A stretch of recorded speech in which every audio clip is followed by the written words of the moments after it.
So she rubbed some of this oil in my neck, and within a minute or two, I felt the muscles relax.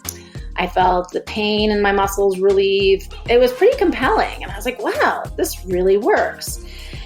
So that's kind of where it began. And then when I got back to Colorado, I started mixing stuff up in my kitchen and experimenting with it. My first product was an infused massage oil, and I would use it on my clients.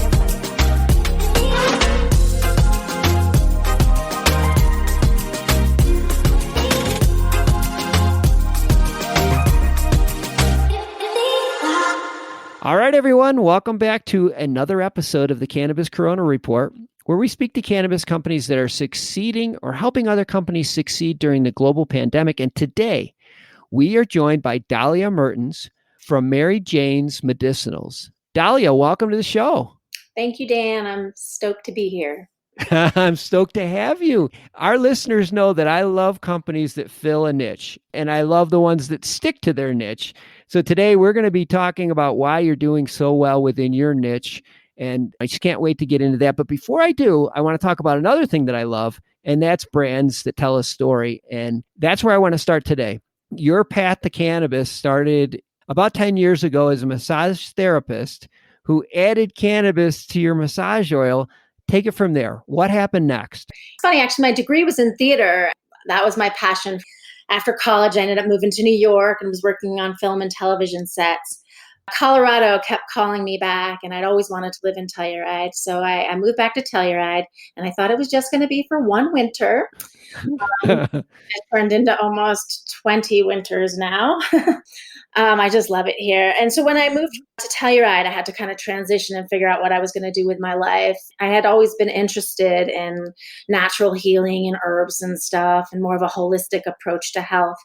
And there was actually a massage school in Telluride that certified massage therapists. So I was like, well, maybe I'll get certified as a massage therapist, work in spas and in that kind of healing realm for a while and see where it leads me. I didn't necessarily think that massage therapy was going to be my career for many, many years, but I thought it might lead me somewhere. Sure. And in the fall of 2009, I took a little time off to go out to California and trim cannabis on my friend's grow. So I went out there, and when I was there, a girlfriend of mine had infused some grapeseed oil with cannabis, and she offered to give me a neck massage with it. I had never heard about cannabis being used topically at the time, and I really didn't think it was going to do anything, but I wasn't going to say no to a neck massage. So she rubbed some of this oil in my neck, and within a minute or two, I felt the muscles relax. I felt the pain in my muscles relieve. It was pretty compelling. And I was like, wow, this really works. So that's kind of where it began. And then when I got back to Colorado, I started mixing stuff up in my kitchen and experimenting with it. My first product was an infused massage oil, and I would use it on my clients. I would ask them if, they were okay with that. And I'd say 98% of the time they were open to trying it. And we would just get these amazing results. At first, I thought it was just going to create for a more relaxing massage. But as more of my clients used the products, tried the massage oil, I started hearing back from them just all these amazing testimonials of all kinds of health issues being relieved by the use of this oil. It was very exciting to me. I was like, wow, I think we're onto something here. I'd say I'm going to make you jump fast forward here for quite a few years. You're out of your kitchen now. You have the process is going great. And along the way, you kind of made some discoveries. I saw that you like to use the whole plant. Why is that important? Yeah.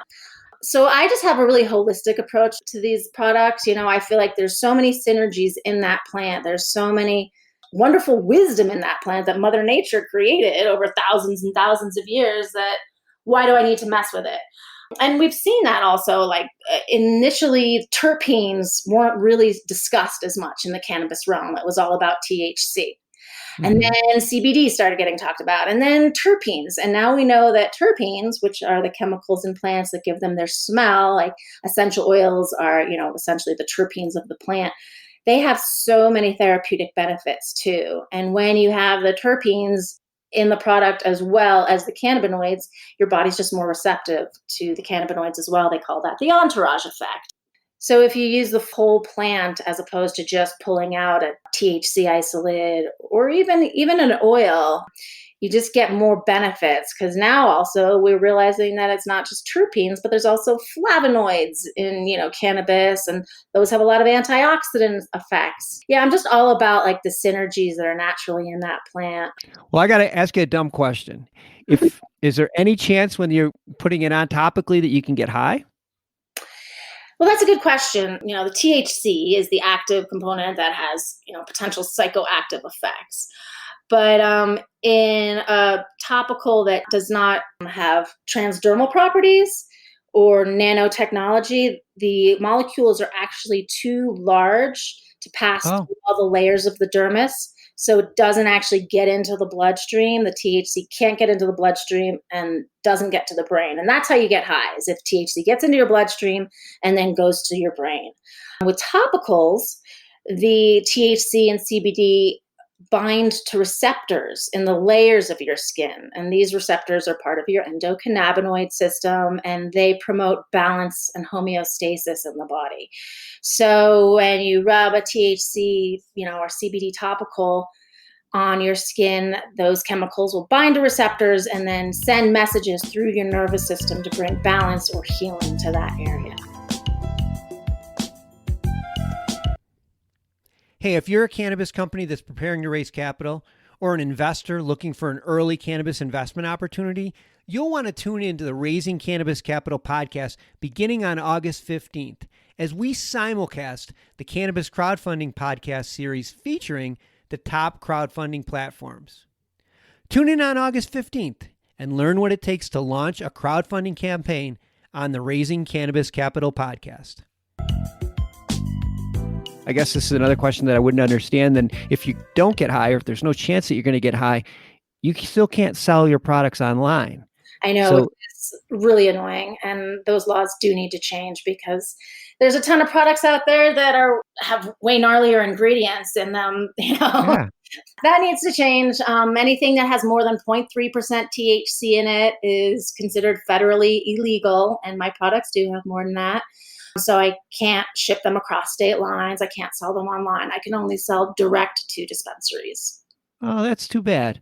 But I do see that you're in New Mexico and Oklahoma. How do you get your products there? We've created partnerships with a couple different groups in each of those states, and they essentially license the brand and manufacture the products there and sell them there. Wow. Okay, that's really cool. The hemp line, though, that we're on the verge of launching just in the next week or so. And those products will be very similar to our THC infused products, but instead there'll be a whole hemp extraction or infusion. And those you will be able to purchase online. Oh, that's cool. So that you'll take the whole plant, but you'll start with a plant that produces less than 3% THC. Yeah. So essentially they're all cannabis plants, but hemp plants just have less than 3% THC in them. That makes them categorized as hemp instead of cannabis or THC cannabis. Wow. Well, when I think of your brand and I look at your website, I just immediately think relax. I mean, what's more relaxing than getting a massage in a small town in the mountains? And especially now with COVID, everybody needs a relief from the stress.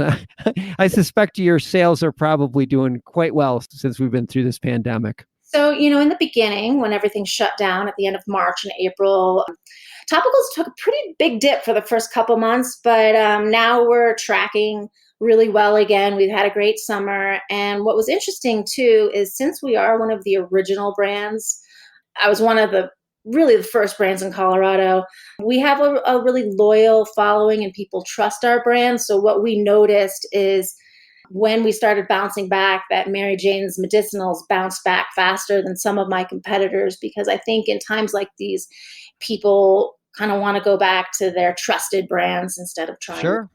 I don't know. It just seems like everyone needs a break from the stress, and nothing better than having a massage. And geez, if you can make that massage even better with Mary Jane's Medicinals, I don't know. I think it's a win-win-win. I'll have the links to your website and everything in the show notes. And if you want to continue this conversation offline, I'm sure Dahlia would be happy to speak with you. But thank you so much for being on the show today. This has been great to get to know you. Hey, Hey, Dan, my pleasure. Thanks for having me.